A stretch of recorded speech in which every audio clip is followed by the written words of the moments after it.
শিল্পী চর্চা এবং একাকিত্ব কোথাও কি মনে হয় যে সমার্থক? একাকিত্ব বলতে দুরকম হয়। আমি একজন শিল্পী, আমি একা থাকতে ভালোবাসি। লোনলিনেস, এই লোনলিনেস থেকে আমি আমার শিল্প সৃষ্টি করি। এইটা একরকম হয় যে আমি যা করি আমি তো একা একা নিজের সঙ্গে নিজে কথা বলে আমার সৃষ্টি হয়, সেটা একরকম হয়। আরেকটা হচ্ছে আমি রয়েছি অনেক মানুষের মধ্যে, তবু আমি আলাদা, ভিড়ের মধ্যে আমি একা একা। সেটা একটা কোথাও আমার প্রাইড, মানে বা আমার যাই বললাম মানে আমি নিজেকে, আমি জানি আমি এই ভিড়ের মধ্যে বিলং করি না, আমি আলাদা। আমি যেটা করছি সেটা আমার নিজের আনন্দের জন্যই আমি করছি, আর কোনো কারণ নেই যে আর 5টা মানুষকে খুশি করার আমার কোনো দায় নেই। এইটা সবাই পারেন। এন্টারটেনমেন্ট। আমি এখানে লোকরঞ্জন করতে আসিনি।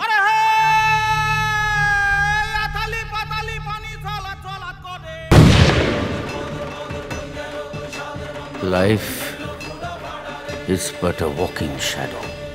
সব পুড়ছে, ব্রহ্মাণ্ড পুড়ছে। এটা দু রকমের জিনিস হয়। একটা হচ্ছে যে আমি আমার শিল্পটাকে চাইবো যে আমার শিল্পটা সকলের কাছে গিয়ে পৌঁছোক, কিন্তু সেই পৌঁছানোর জন্য যে যত্নগুলো আমাকে আশেপাশে নিতে হবে, শুধু শিল্পটা করলে হবে না, সেইটা ধারে কাজ দিয়ে যাবার কোনো ইচ্ছে বা মানে ইন্টেনশনও নেই, বা প্রয়োজনীয়তা ইন্টেনশন হোক বা আমি তো জানি না সেটা।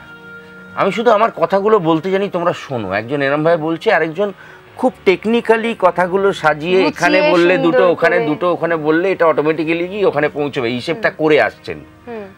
ওনার সেটা ছিল না বা চাননি। কিংবা আর একটা জায়গা, সেটাও আমাদের ছবিতেও ব্যবহার হয়েছে, যেখানে সুভাষিসদা বলে না যে তোর যে এনার্জিটা সেটা একটু কমা।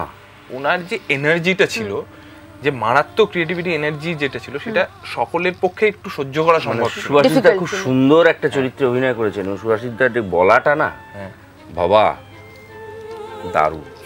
আয় বাবা, আজ গোটা রাত রিহার্সাল আছে। তুমি কি আজকাল মদ ছেড়ে ধর্মের অভিমে এটা আছো নাকি?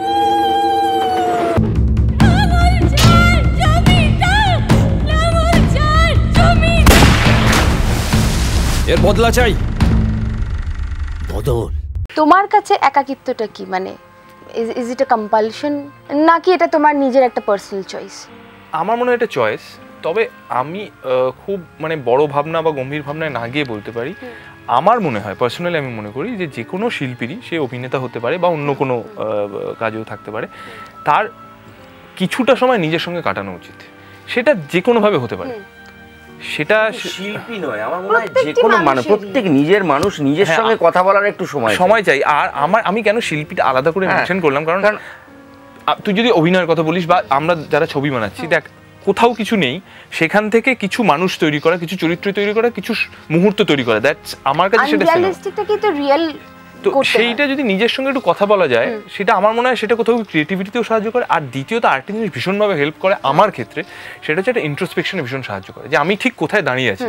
সেটা কিন্তু শুধুমাত্র মানে টাকা পয়সার দিক থেকে, গ্ল্যামারের দিক দিয়ে বা পরিচিতির দিক দিয়ে নয়, আমার কাজের দিক থেকে বা আমার যেটা তুই বললি একজন মানুষ হিসেবে আমার জার্নিটা কোথায়, সেইটা যদি আমি নিজের সঙ্গে নিজে কথা না বলি, তাহলে সেটা আমার পক্ষে সেটা ইন্ট্রোস্পেক্ট করা খুব শক্ত হয়। কাজেই যে কোনো সময়, দিনের যে কোনো সময় হতে পারে, বা যদি 4-5 দিন নাও হয়, হঠাৎ করে একটা দিন একটু সময় ফাঁকা পাওয়া গেল, সেইটা আমার খুব হেল্প করে। আফটার মানে যে কেউ আমাকে ছেড়ে চলে যেতে পারে, কিন্তু আমি তো কোনোদিন নিজেকে ছেড়ে চলে যেতে পারবো না। তাই নিজের সঙ্গে এই আন্ডারস্ট্যান্ডিংটা আমার মনে হয় সববার ভীষণ ভীষণ দরকার।